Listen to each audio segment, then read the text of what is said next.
What's up, everyone? Welcome to the Existential Stoic podcast. I'm Danny. I'm here with my buddy Randy. Hey, Danny. Hey, Randy. Today, we're doing episode 40, Looking for Answers on the Existential Stoic podcast. So, why should we look for answers in the first place? Or I recommended this topic, but what did you understand it to be when I suggested it, I guess? Well, we're always somewhat dissatisfied. It's just I think it's like the human condition to be somewhat dissatisfied because otherwise we just like sit there staring at the sun and just be like, ah. But, being somewhat dissatisfied, we need to breathe. We want oxygen. We need to eat. We need to pee. It's all these things that we want. And in that vein, we're always looking for answers because we think something outside of where we are right now is going to be better. The grass is always greener. That's what I thought. Like, What did you think? well, it's funny that you mentioned that too, because it's like, I just think like the human condition is so funny. Like, we're thrown in the world, we're self-aware, we want to understand ourselves. We're given like really very little tools. It's like we're trying to figure out what the hell's going on, who we are. And like you said, I think the dissatisfaction is like this double-edged thing where like it's good because it keeps us going, keeps us doing new things, trying new things, bettering ourselves. At the same time, it also sucks a lot. And it can be like also, detrimental because you get, depressed or down or negative. And I mean, I guess like I was thinking of it kind of the same way, like we all seem to look for answers. And when we're looking for answers, like what does that mean and how do we find them? I mean, I guess was my other side of that too, because I feel like all of us, like I've been looking, myself, and I think the past few years, I've really been looking for like the direction I want to go, right? For an answer for my path, I guess you might say. And I feel like I'm on it now more than I've been in a long time. And that's awesome. But like, there's also like the answer of like, who am I? And trying to figure out like our place or role in the world.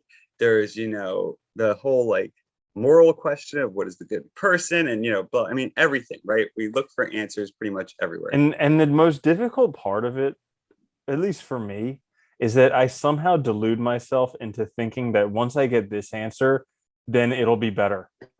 Like, Yeah. oh my gosh, this is just nonstop. Like Yeah. I've achieved all these things in life because I thought once I got there, then that would be it. And I was looking for all these answers because I thought once I got that, then that'll be it. And it just never is because it's a constant ongoing one answer after another, after another, after another. Well, it's like as soon as you do solve a problem or get an answer, there's always another one, right? That comes up, another question. It's funny though, too, because like it is like what you just described too is like it's sort of like a focus mechanism too, though, right? Like you focus in on this one thing. I just got to answer that. I just got to get that, and that will solve everything. And we pretend like it'll solve everything, but the reality is it never does, right? I mean, there's nothing that solves everything. I mean, a lot of people dream about like, say winning the lottery because they think a big cash sum will solve their problems. It won't. It'll theoretically maybe solve financial problems, but even then, a lot of people go bankrupt because they don't know how to manage the money anyway. So it's Mhm.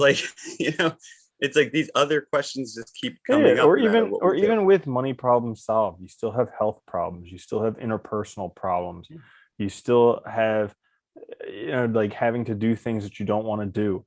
And it's just like all these problems exist. And so we must go looking for answers. And when people do that, they search on YouTube looking for answers and they find this video on YouTube or they listen to the podcast. Yeah.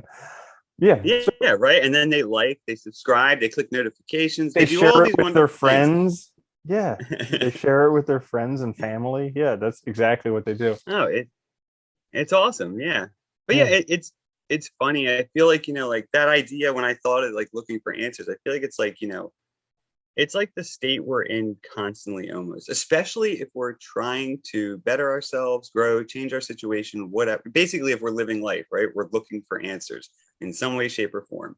Well, let's So, look at it, yeah. first. Like let's do the pros of looking for answers, and then at the end we'll do the cons of All looking right. for the answers, and then we'll kind of see how Stoics and existentialists take a look at it, and then we'll Yeah. convince everyone to like, subscribe, and click the notification bell. Damn right. That sounds good. So the pros of looking for answers. Well, here's the thing. Ask and it shall be given you, seek and you shall find, knock and it shall be opened unto you. For everyone that asketh receiveth, and he that seeketh findeth, and him that knocketh it shall be opened. So like looking for Nice. answers, yeah, if you want something, you have to go look for it. And then once you look for it, it's almost a self-fulfilling, like it's pretty much yours the moment you want it. You just need to continue going after it. So looking for answers, I mean, if there is something that you really want, looking for answers is a great way to do it. It's funny. I think a lot of people like what you're suggesting there too is like looking for answers and also asking questions or asking, right? Because you have this question, there's other people or other sources out there that might know more than you. So asking them, getting help. A lot of people I You think have struggle not with because you this. ask not. That's a Yeah. that's a common And I think sense. a lot of people though struggle with that because of, our schooling system, especially, that nervousness if they don't know the answer, they don't think that the question's a good question, right? And so they end up really like basically paralyzing themselves, Okay, moving dude, that forward. that is such a good thing because right now I am in language school as an adult. I'm learning Yeah. another language, and it's like it's very difficult.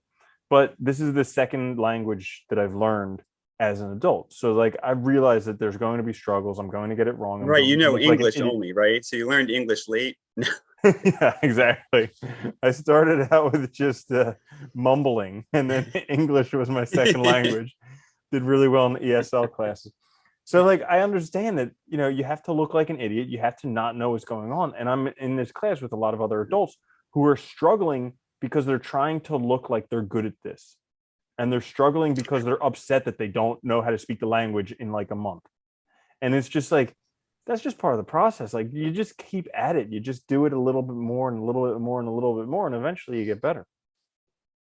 Well, it's funny too. It's like learning any language is hard. And you're trying to learn Thai, which I imagine is even harder because, right, you're talking about a very different, use of your vocal cords and stuff, mouth and everything that makes it hard to produce the sounds and stuff and learning all this different stuff. So it does make it, I think, it's interesting because I think, to think that you would be good or that you have to pretend that you're good just seems absurd. Mm-hmm. And I think that's a great lesson too, because, anything we start new, we're going to be bad at. Yeah, No and one's perfect. yeah, and it's actually it's somewhat liberating to be able to just look bad and be bad at it, and because honestly, I feel like that's the best. I'm learning those mistakes that I've made where I felt like an idiot in class. I learned that stuff immediately. Whereas like Oh yeah. trying to study it at home and like going over the flashcards over and over and listening over and over again, it doesn't stick as fast. But when I look like an idiot in class, I remember that.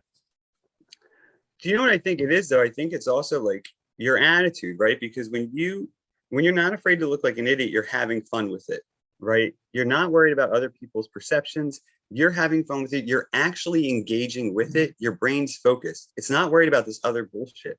It's funny. I see this a lot with people where, I'm sure you ran into people like that are so focused on how other people think of them. It's like they can't do anything and actually enjoy it because they're never really doing what they're doing. They're always worried about the other.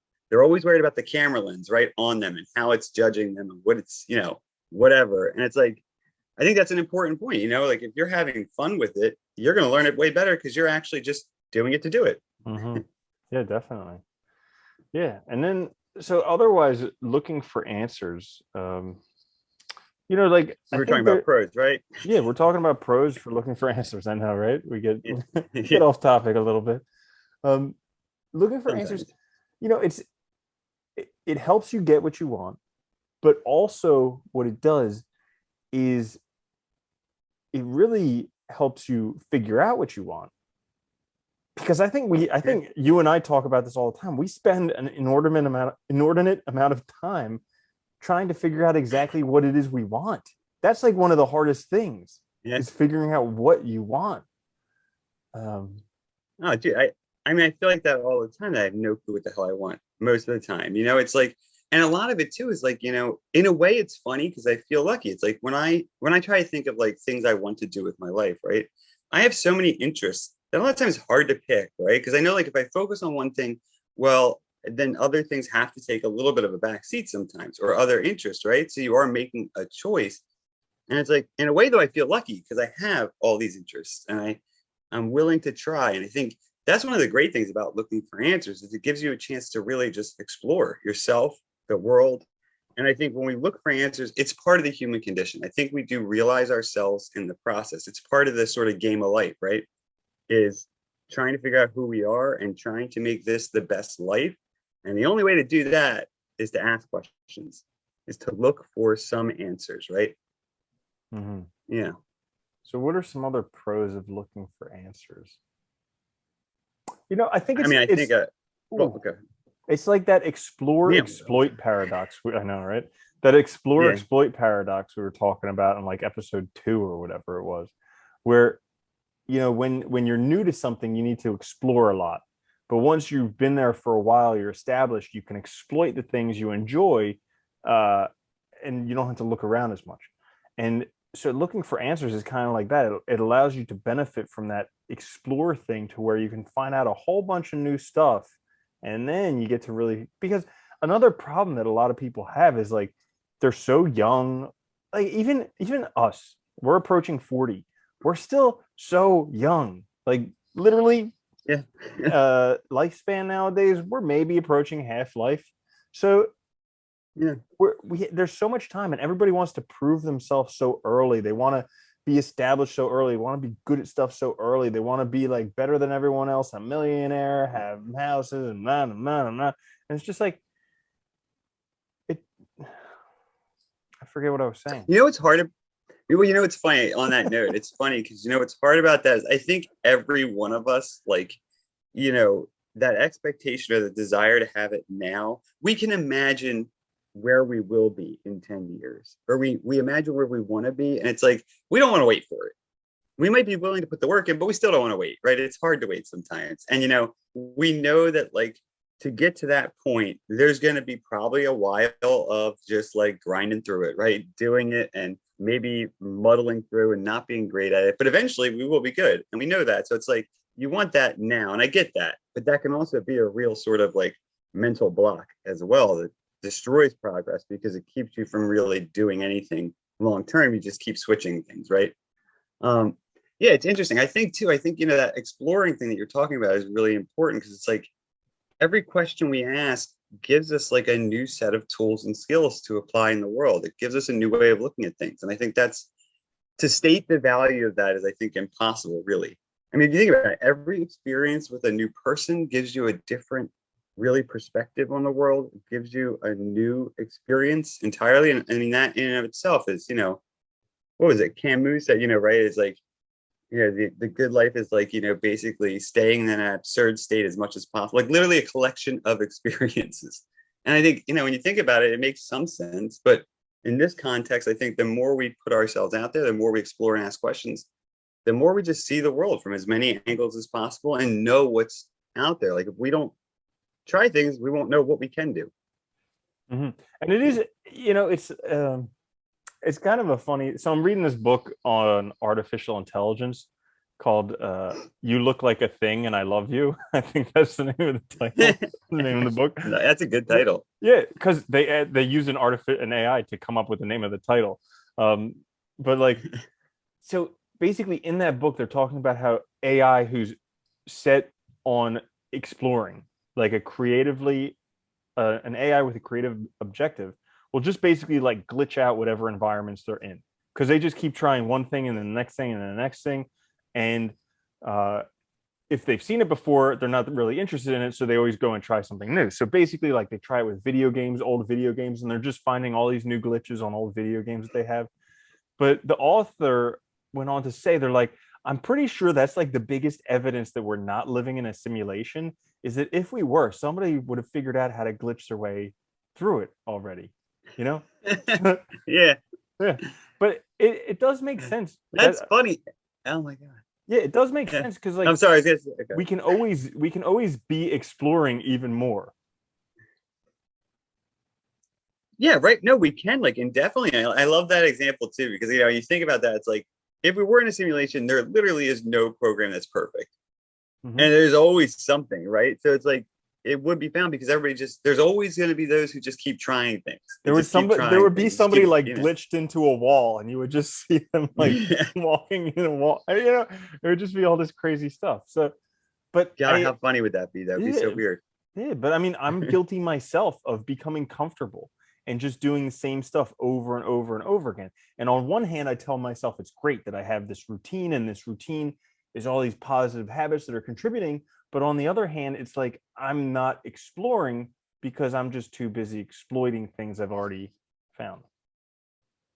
I like that you brought that up. I mean, I think everybody, touts the benefit of routine so often. And I mean, don't get me wrong, there's so much that's beneficial about it. But like, I think it's important also to build within your routine time for exploration, time for hobbies, times for things like that, because it is too easy to get comfortable and just do the same thing every day and not really go beyond yourself, not try new things. But I think it's crazy too, because we have this power to, convince ourselves of almost anything. I mean, we can get comfortable in a situation where we're unhappy and miserable, but we know it. We feel secure. And I think that security comfort thing is the biggest danger to questions, right? And to exploration. Mm-hmm. Yeah. Yeah. What was that thing you always used to say about having a hobby made people what? Didn't you? It was you were talking about the one study I was mentioning that they interviewed scientists who had hobbies and they actually were better in their actual job because it gives you a chance to sort of let your brain basically focus on something else and relax, let your subconscious deal with it, whatever the problems you're facing. And it gives you new perspectives to look at problems from. Think about it. If you go to the same job every day, you come home, you just watch Netflix, you don't do anything else with your brain, you're not doing anything else. Those problems, you're always looking at them from one angle. And it's the same old worn out angle. If you do something new, you take a walk in the woods, take up a new skill or whatever, it gives you a chance to start exploring other skills and other things that you can then use, right, in your other parts of your life to actually solve problems more effectively. And I think people forget that asking questions, I think, is one of the best ways, or looking for answers is one of the best ways to get to solving problems, right? Because that's literally what it means. It's solving something. You found an answer, presumably, if you find it. Yeah.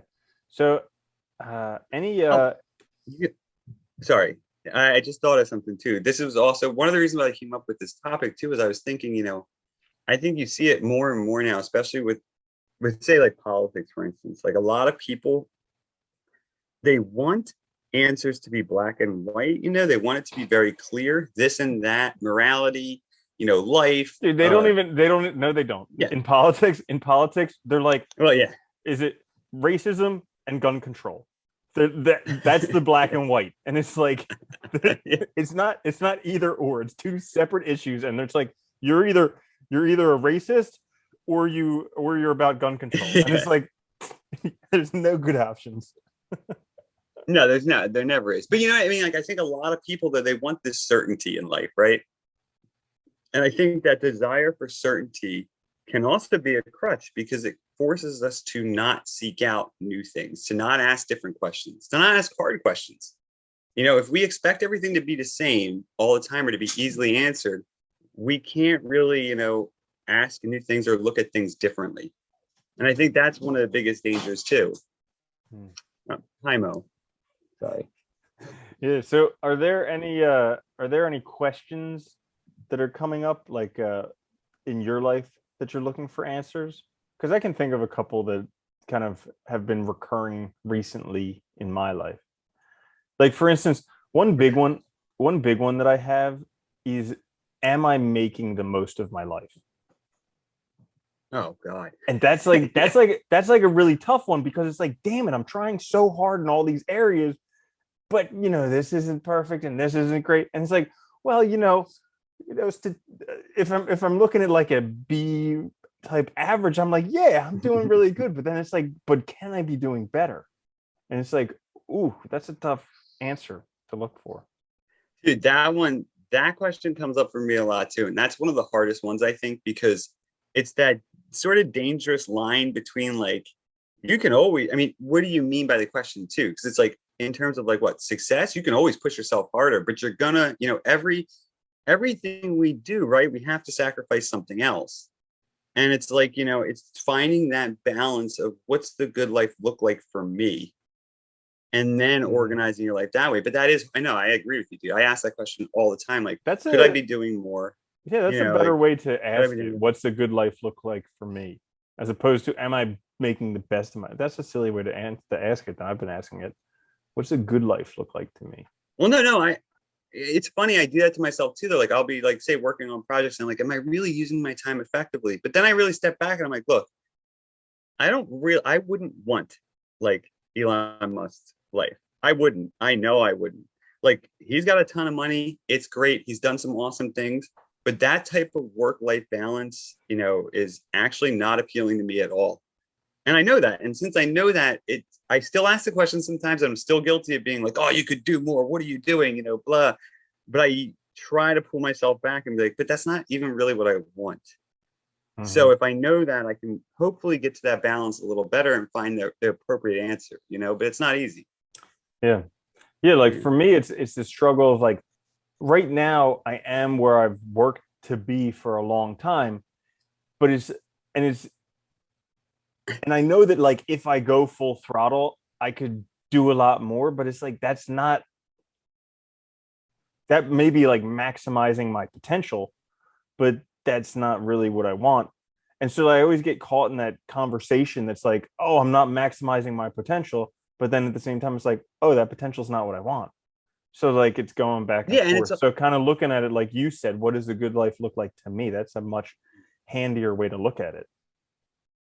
well, I like what you said there too, like maximizing your potential. I think that's a dangerous thing, right? Because it's like that's focusing on only one thing about you. And I know you, I've known you forever, dude. I know you always like to have a lot of different little projects going on. It requires time to be able to do those different things. If you really pushed yourself in one area as much as you could, you'd lose out on a lot of things that you find valuable. So it really wouldn't work. It's like, but I think we're all guilty of that. We ask ourselves that question when we think, whatever, we probably want things to be moving faster or whatever, I don't Yeah. know. Or we're jealous of somebody else's success, even though we don't want to put the same amount of time and all those things. Mm-hmm. Yeah, it's interesting. Yeah. So let's look at the It cons. Oh, okay. go for it. Oh, go ahead. Yeah. So the cons too. The I mean, cons I of think looking there's for answers. Yeah. Yeah, I mean, I think one of the cons, I think, and this is just one of those difficult ones, is I think you can also, as much as asking questions is beneficial, I think asking questions can also be like anything else, it can be overdone.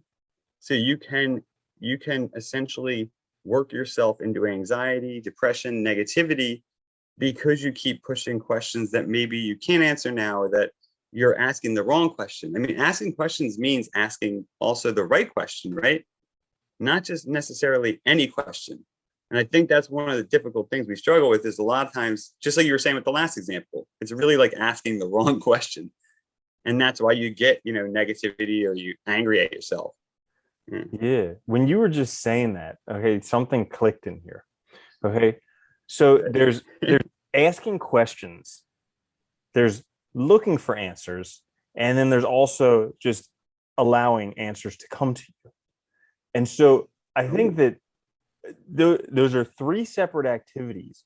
And I think that two of them are very important, but one of them can be somewhat detrimental. So, like, the asking questions and asking really good questions is, I think, is really important because your brain's like a supercomputer and it'll oh answer yeah. whatever questions you ask it. If you ask it, why am I such an idiot? It'll find answers for you. But if you ask it, like, how can I be the best salesman in my area? It'll find answers for you. So, like, I think that's very important. Oh, And I and on also, real quick on that note too, I think also too, like by doing that too, you also increase your brain's power. You make it more powerful, I think, by doing that. Definitely by mm, using it. And I yeah, think that's also an important, component to that. Sorry. Go definitely.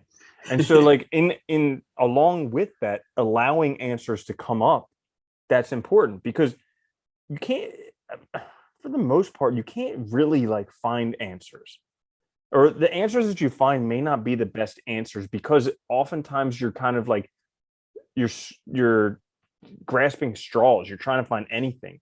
Whereas like if you ask the right questions and then just allow and then just quiet yourself and allow the answers to come to you, I think that's a much better strategy than going looking for answers because oftentimes when you're looking for them, you probably won't find what you're looking for. I actually really like that too, because the idea of just looking for answers, right, implies like you don't, if you're asking the right questions and you're letting the answers come, you're doing the things you need to, you're seeking out the help you need, right?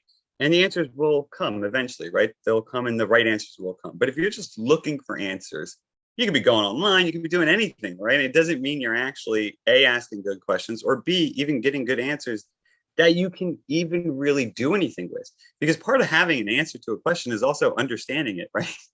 And being able to understand that it is answered and that sort of what you're looking for, all of that. So I think this is why it's such a challenge. And I think why we also are always in this sort of pickle that we all are looking for answers all the time. Because it's like, Yeah. It requires so much self-knowledge and everything else. Yeah. The other thing that I Yeah. was thinking about was like the grass is always greener mentality. So it Oh seems like, God, yeah. it seems we're always looking for answers, and the answer's always somewhere over there. But I think it was Russell Conwell who said that we're all sitting in the middle of our own acres of diamonds. And so, like, how is right here the answer? Because that's Oh, and that's like, how I said I get caught in that thing of like always going to the next thing, because as soon as I get to the next thing, I don't even take time to enjoy it. I just like so far into the next thing. So like right actually past it. Yeah. taking time to see that like this right here is an answer. It's an answer to something previously. So like, how is this an answer? And how can this even be an answer to right now to whatever questions I may have? And then from there, I that'll open like you up. I really like that too, because what it just remind me of, and again, like in existentialism, when you talk about like authenticity, and Nietzsche specifically really talks about this with like the doctrine of eternal recurrence and all, like thinking of ourselves as, we are who we are now because of everything that we did in the past, of the past before we existed, but specifically, right, our choices, our actions, all of that. And part of like being authentic is taking full responsibility for ourselves, recognizing that, and living in a way where we can affirm ourselves, affirm the person we are now. So even if we have bad stuff in the past, I can say to myself now, like, yeah, but I'm on the right path now, right? So all that stuff was necessary for me to get here in this life, in my experience. And if I recognize that, right, you're in that field, like you said, of done, you see the answers there, not beyond you. And I Mm. really like that idea too, because I think, for a lot of people, that jealousy, that envy, that looking beyond ourselves is also not taking responsibility for ourselves. Because a lot of times when people do that, they're looking for other things to blame. Oh, they had wealthy parents, or oh, the system's rigged against me, or oh, if only this happened in my past and I didn't make that choice, or I didn't. It's like, but you did. So you're here now. How do you move forward on your own, right? Not sort of like, I don't know, jerking off in your imagination to some fantasy about something Mhm. that can't be, right? Yeah. Yep. Yeah, that's a great point. Yeah, because looking for excuses isn't going to do anything. Definitely not. No, and that's the danger, because excuses can be flipped for answers, right? I think that's the other downside. That's why you have to know the question and really know what you're looking for. So Hmm. you're not just seeking out a justification, you're looking for an actual answer. Because the Hmm. answer could be good or bad to you, but it's still an answer, right? It could be, you might not want it, but it's still the answer, right? If you ask the question the right way. Hmm. Yeah, and so like Yeah. a lot of the looking for the answers is because there's something that we either have or we're experiencing that we don't particularly like at the moment, and there's some like tension there. So one practice that I've been doing recently, and I learned about this from The Power of Positive Thinking by Norman Vincent Peale, but he was talking about how he was on a cruise ship, and he told people that like every night before you go to sleep, just go to the back of the cruise ship, and whatever worries you have, just imagine yourself dropping them off the back of the cruise ship and just watch them go off in the water behind you.